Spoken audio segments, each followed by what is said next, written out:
immediately saw what the horse did. As his tail swished, he started chomping down on that bit. He stiffened up his neck for a second because he's running into that bit every time he takes a stride. He runs straight into it because his neck has to move forward with his movement. So my hands have to maintain that contact and move forward with his movement so that there is a remained contact and there's a remained communication, but I'm not taking away from his movement.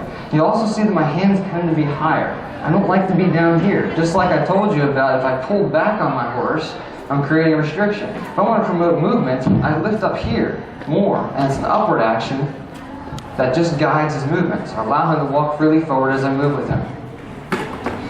And while I'm doing this, first thing I like to do once I get in the saddle is start to flex the neck. As the neck flexes laterally, the back has to engage and lift up.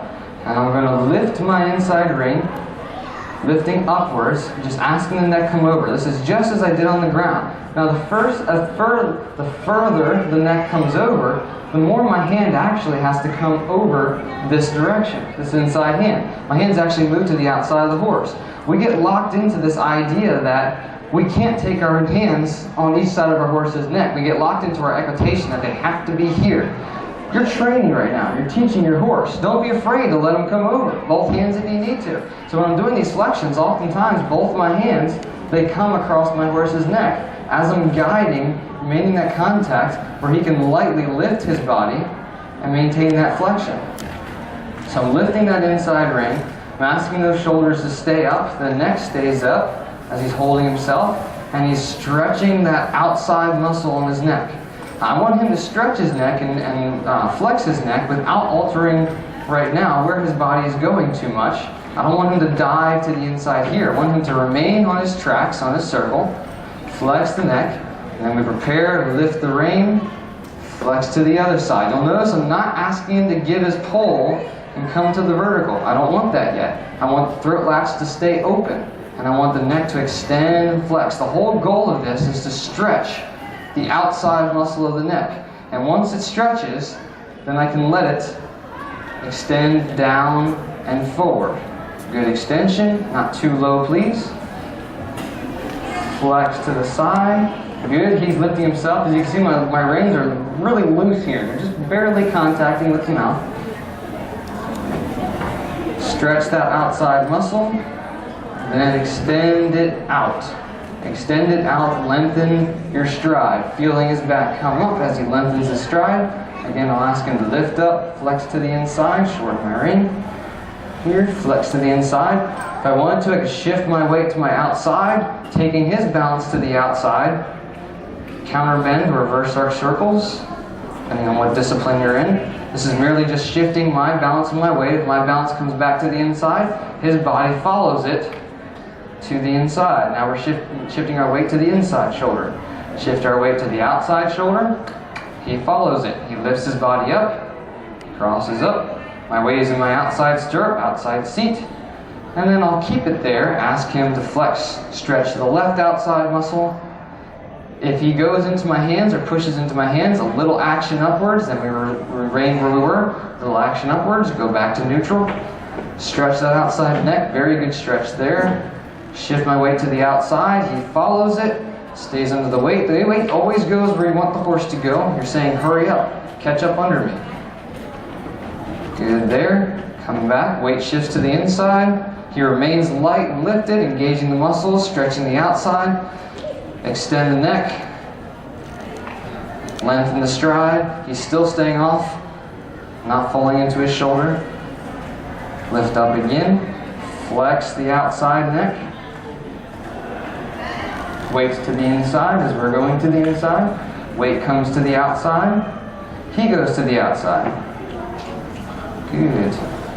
Good. The mouth is staying engaged. The jaw is relaxed. He's proving that by licking and chewing. He's a little bit of an alligator chomper. He likes to open his mouth way up wide and chomp on that bit. Some are very quiet with it. Now right there, I didn't ask for it, but he gave it to me as he lifted his neck and gave me his pole. I didn't ask for his pole. Let's see if he does it again. Right there, he gives it. I'm not asking for it. He comes to the vertical on his own.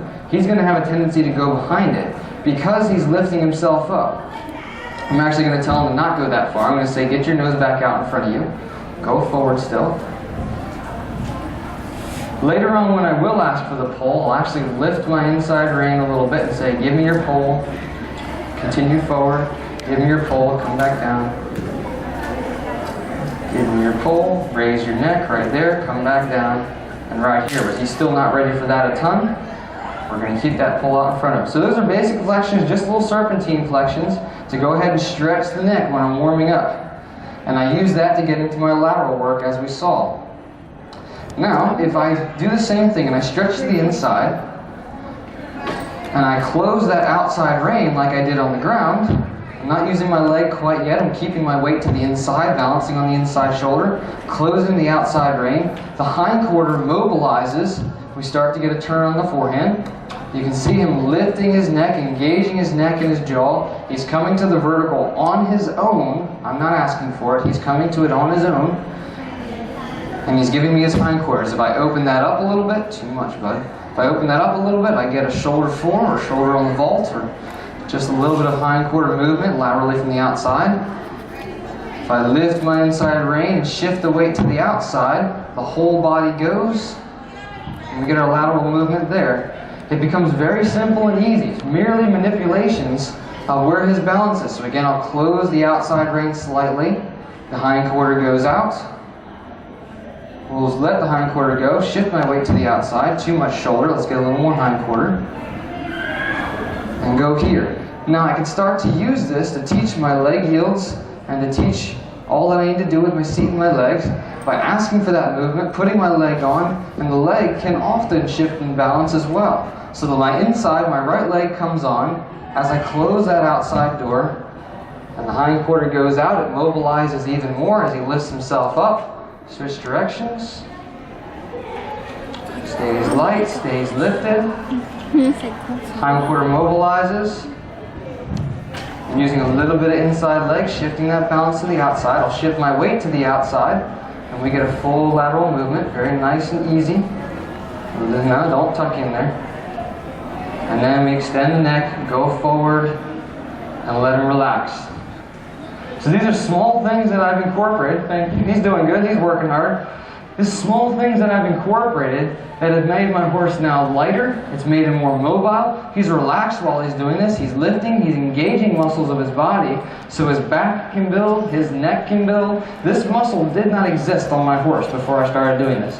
This muscle right here, the one that lifts the neck, and the one here that engages the neck and lifts up the withers, it didn't exist. He didn't have it. It was just a little scrawny thing that sat there and never got used.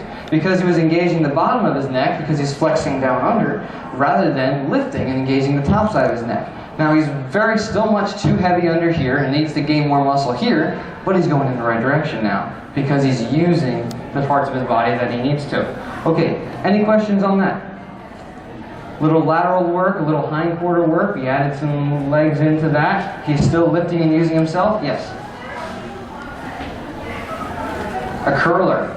Yeah, one that naturally wants to suck in. He's one. So this is a great question.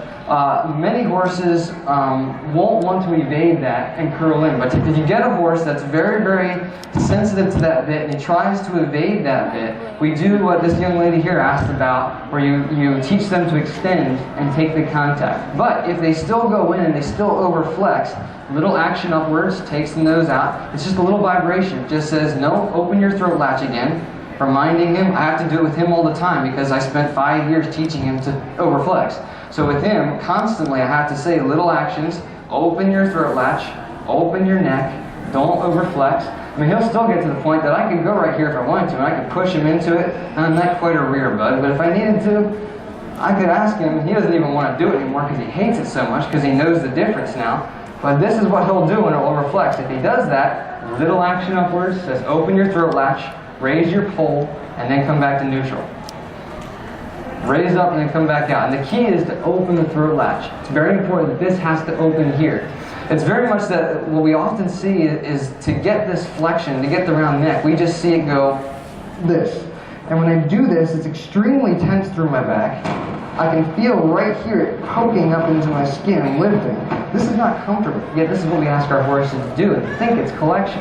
Instead, we want to first open, extend, and then come to vertical. I get higher and higher and higher as I do that because the neck is extending, telescoping, rather than just Can you walk over?